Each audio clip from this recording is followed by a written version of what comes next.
Hey, what's up everyone, I'm Andrew, and in this video I have 13-inch Dell laptop that I got it in parts.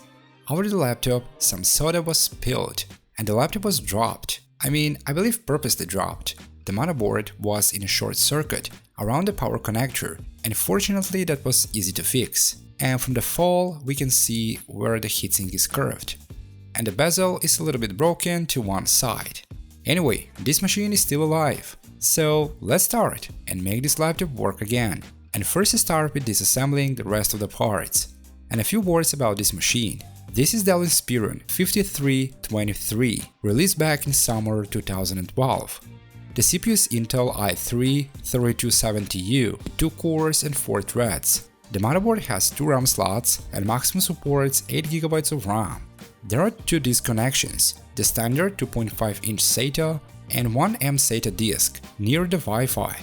And this laptop comes with a huge battery, so back in time, this machine was entry-level business laptop or office laptop. After I finished with removing all the electronics from the case, I moved to in-depth cleaning and checking all the components. To clean the electronics, I used the usual things as always, such as brushes, isopropyl alcohol, cotton buds, soft napkins, vacuum cleaner and compressed air. The thermal paste on the CPU is super dry, so in this case cleaning needs to be done very carefully. Most of the CPUs or the GPUs have a small electronics on the top that are covered with a dry thermal paste, and these tiny parts are not always noticeable. And here to remove the paste I used a plastic spudger stick. Sharp or metal things are not recommended. Also, to make the thermal paste more soft and dissolve the thermal paste I used isopropyl alcohol. And then using cotton buds and brushes I cleaned the old thermal paste from all sides around and thermal paste between the electronics. After I finished with the CPU, I moved to clean the rest of the motherboard. First, using a vacuum cleaner, I collect major dust and dirt from the both sides. And later I use brush to remove the dust which is around the electronics of the motherboard and inside the USB and audio ports. As final part about cleaning, I use cotton buds and isopropyl alcohol to clean the RAM slots, the Wi-Fi and the SSD slot, and all other contacts. Later, again I use a vacuum cleaner and brushes to re-clean the whole motherboard once again. The isolation foil that was peeled before, I stick it using hair dryer. This foil contains glue, so the hot air will soft the glue and soft the foil, and with that it will be easier to bag the foil to the motherboard. After I finish with the motherboard, I move to clean the other electronics in the same way. But while cleaning, I will continue with some tech events from the year when this laptop was released, or 2012. The 2012 was pretty interesting year in the tech world. That year Intel released the Ivy Bridge CPUs, or the 3rd generation, like the well-known Intel i5 2500K and Intel i7 3770K. On the other side from the AMD we got AMD Athlon 2 and the first series from the AMD FX and AMD A series. AMD A10 and A8.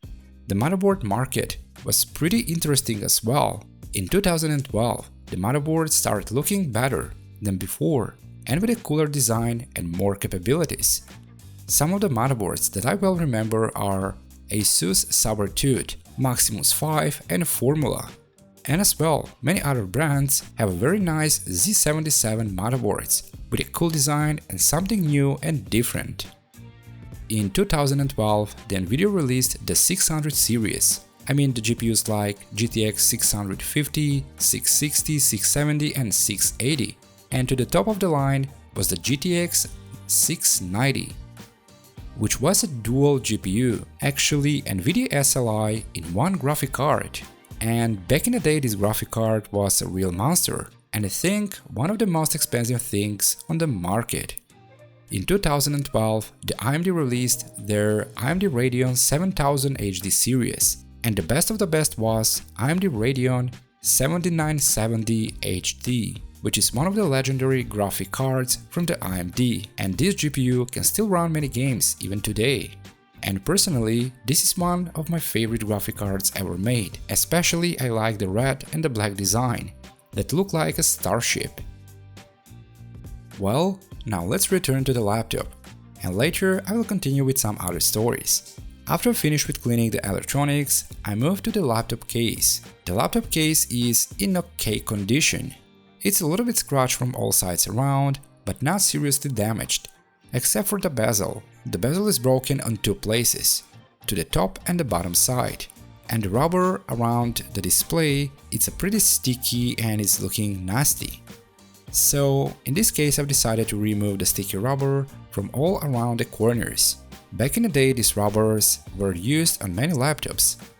At first this rubber feels like nice, but after years of use, this rubber turns to slime.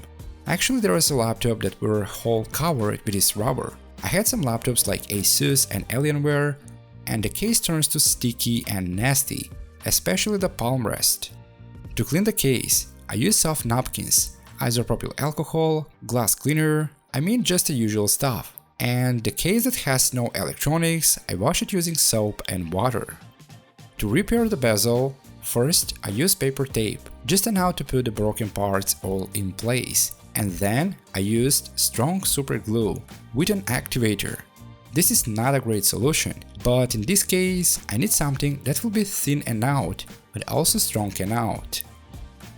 After I finished with the repairs, I took black matte spray and I paint some parts of the case.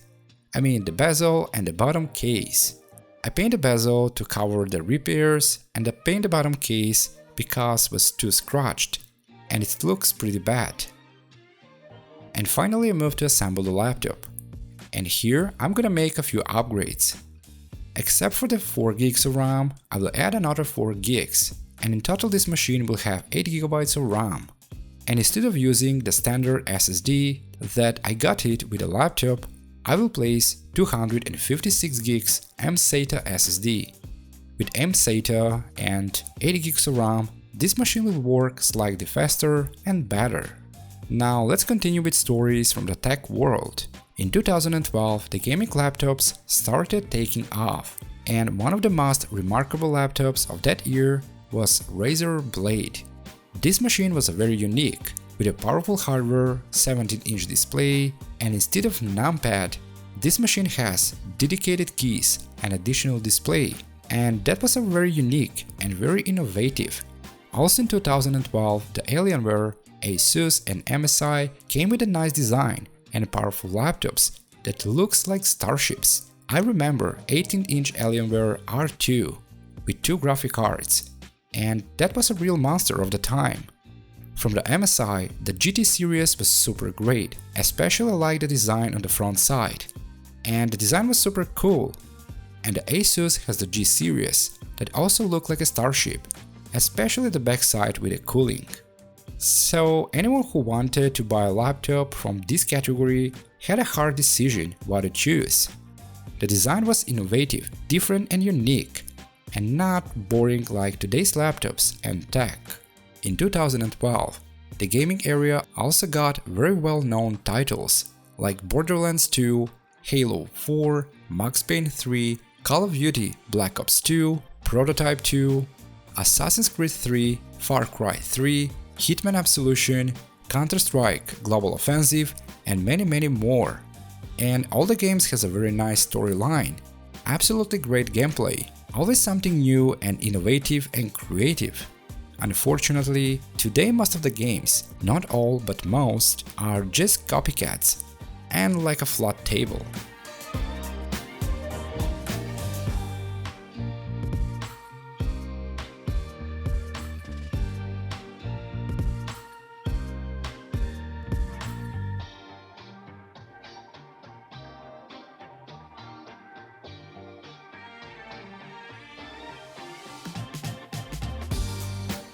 Well, and I'm done with assembling the laptop.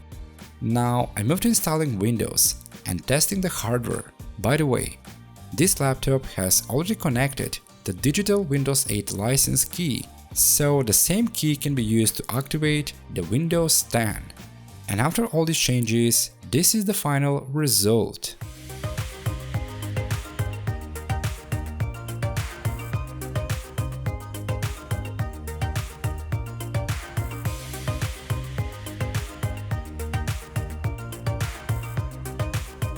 Now let's take a closer look. I don't have really much to tell about this Dell laptop. This is a laptop with a 3rd generation Intel i3 CPU. It's a pretty old thing, but still not useless. This laptop is good for some basic stuff, like browsing the web, working with some documents. It's more like an office computer, but also is good to watch some videos or movies, listen to music, and play some older games. On this machine I've tried to play GTA San Andreas, and the game is going just fine. So on this machine I can run some older games. I mean like older games from the Call of Duty or Battlefield, or some older Pro Evolution Soccer or something similar.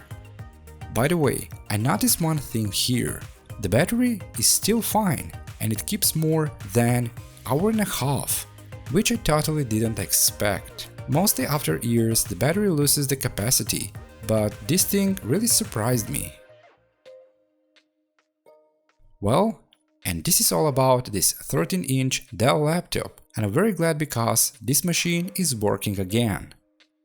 Well, I hope you enjoyed watching this video, and I hope this video will give ideas and inspiration to back in function some stuff or make some stuff better. Thanks for watching, and I'll see you in the next video.